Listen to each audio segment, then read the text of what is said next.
Како точно тече, например, една постапка по пријава од граѓанин или компанија до МВР и што точно презема секторот за компјутерски криминал и дигитална форензика?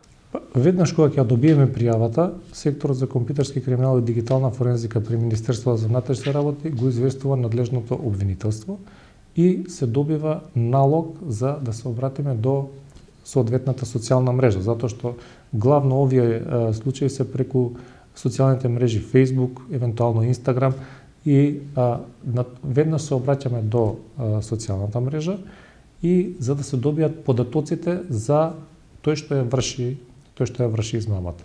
Откако ќе се добијат информациите, најчесто станува збор за измама која се прави од странство и тука веќе се бара и меѓународна правна помош за да се лоцираат сторителите, односно да се спречи ваквата измама.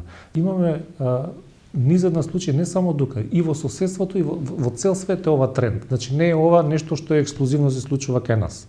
Тоа е начин на кој што групи измамници се обидуваат да профитираат на сметка на граѓаните. Имаме низа примери во соседството, во Европската унија, значи каде што такви случаи на обиди за злоупотреба. Најлесно да се заштитиме од вакви измами е да не ги испраќаме на нашите податоци на никого. Ќе повторам, нашите лични податоци се само за нас. Не се за да ги испраќаме преку социјални мрежи.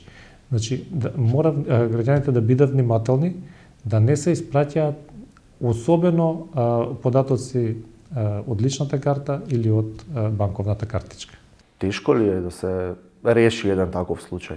Со оглед на тоа што нели зборуваме дека е за меѓународно ниво. Да, треба време, затоа што овие случаи се најчесто од држава во странство и најчесто тие користат VPN адреси, каде што фактички го отежнуваат начинот нели за нивно пронаоѓање. Тие најчесто самите ги гасат, затоа што кога тие измами обично траат кратко. Значи веднаш кога ќе се пласира таа измама, за кратко ги гасат за да можат да ги на тој начин се обидуваат да ги сокријат трагите.